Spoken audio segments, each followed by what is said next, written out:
Salut à tous et bienvenue sur automoto.com.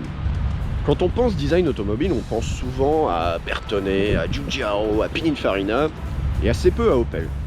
En fait, on a peut-être tort, parce que dans le patrimoine de la marque, il y a quelques belles pièces. Je pense par exemple à l'Opel GT de 1968 avec ses yeux de poupée, à l'Opel Calibra de 1989 avec ses lignes aérodynamiques, ou encore à l'Opel Speedster de 2000 surbaissée et anguleuse. Bon, il y a aussi eu l'Agila qui était un petit peu plus minimaliste côté design.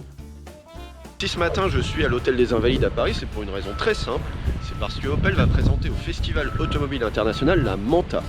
La Manta, elle est sortie en 70, donc elle a 50 ans cette année, et elle nous dit 2-3 choses assez intéressantes sur l'avenir esthétique de la marque. Allez, on va voir ça. Je le sais, pour nombre d'entre vous, le patronyme Manta évoque un macho à nuque longue supporter du Borussia Mönchengladbach. D'ailleurs, le Manta-Fahrer, en allemand, c'est un peu l'équivalent de notre Jackie Tuning. Il y a même un film comique de 1991 qui a rencontré un gros succès outre-Rhin. Mais en réalité, si on regarde attentivement, les lignes de cette rivale de la Ford Capri ont plutôt bien vieilli. Par exemple, le nez biseauté inspiré d'un autre modèle General Motors, la Corvette Stingray, ou encore les 4 feux avant et arrière qui se répondent, reprenant la grammaire des muscle cars de l'époque. D'ailleurs, le combiné d'instrumentation reprend le même motif circulaire, et les aérateurs aussi.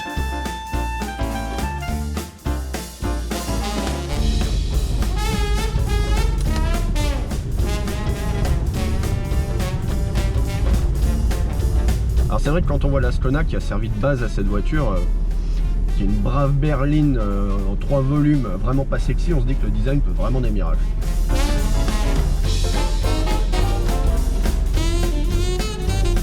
Et même la promesse, pour moi, le reste d'actu, on a une voiture accessible, populaire, pas trop chère, mais qui a le look pony car, qui le fait bien. Et franchement, les constructeurs, ils font plus ça de nos jours. Et c'est dommage. Alors évidemment, à bord, hein, c'est les années 70. On a une insonorisation forcément perfectible, on n'a qu'un seul rétro, mais on a un joli chouette volant en bakélite avec une jante toute mince comme à l'époque, pas forcément très précis d'ailleurs ce volant. Ce qui est chouette aussi avec cette instrumentation, c'est ce bois autocollant assez magique. Et puis c'est pas un foudre de guerre, hein, le moteur c'est un 1,9 litre de 90 chevaux, et franchement, c'était pas le but c'était d'avoir une voiture qui faisait bien quoi.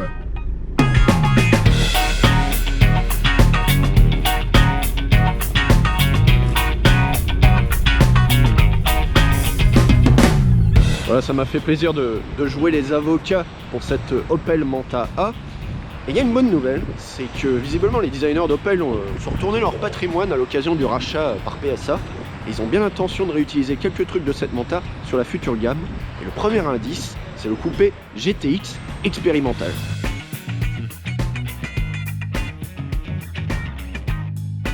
Ce concept car, c'est l'autre voiture présentée par Opel récemment. Évidemment, il s'agit d'un SUV, électrique qui plus est, comme il se doit de nos jours. Mais il nous donne quelques indications sur les orientations stylistiques de la marque et sur le futur Mokka. Et clairement, Opel a décidé d'aller puiser dans le répertoire passé. Par exemple, l'avant biseauté et la calantis ferme en angle aigu. Et on a aussi cette ligne qui court le long du capot qu'on retrouve sur la Manta. Un autre truc qu'on retrouve à l'arrière, c'est ce côté 2,5, sans doute moins prononcé que sur la Manta, mais un petit peu évident. Là, on a voilà, sorte de petit bec de canard à l'arrière. Cette nouvelle identité visuelle à l'avant des Opel qu'on va retrouver sur l'ensemble de la gamme, ça s'appelle Visor. Visor, pourquoi? D'abord parce qu'il y a un Z dedans, donc ça fait un peu comme le Blitz d'Opel. Deuxièmement, Visor parce que ça va regrouper toutes les caméras dont on aura besoin pour la conduite semi-autonome. Et troisièmement, ça va s'appeler comme ça parce que globalement les designers ils aiment bien donner des noms à leur création. À bord du concept, hein, ce qui est vraiment marquant, c'est qu'on a un très grand combiné écran d'instrumentation tourné vers le conducteur. La forme, elle rappelle un petit peu la calandre qu'on a à l'avant. Et voilà, c'est très épuré, hein. On n'a pas beaucoup de boutons. Pendant très longtemps sur les Opel, il y avait beaucoup de boutons. Maintenant, c'est très digital detox, hein. On a un écran là, et on a les caméras pour les rétros sur le côté. C'est très simple, et c'est plutôt agréable. Et on a un habitacle très lumineux avec ce grand toit panoramique. C'est plutôt agréable et franchement, moi je trouve ça plutôt joli. Ça aussi, on l'aura peut-être pas tout de suite, c'est le Blitz qui reste droit sur le petit écran au milieu du volant, quelles que soient les circonstances. Mon petit doigt, qui est toujours bien informé, me souffle dans l'oreille que ce concept il préfigure ce que sera le prochain Mokka X, donc le SUV urbain de la marque. Vous aimez pas cette nouvelle orientation du style? Vous nous le dites dans les commentaires ci-dessous. Et on se retrouve très très vite sur automoto.com. Suivez-nous sur les réseaux sociaux, suivez-nous en podcast, suivez-nous sur le site, suivez-nous dans le magazine, suivez-nous dans la rue aussi, parce qu'on se sent pas assez suivi des fois. Et on se retrouve très très vite sur automoto.com. Ciao.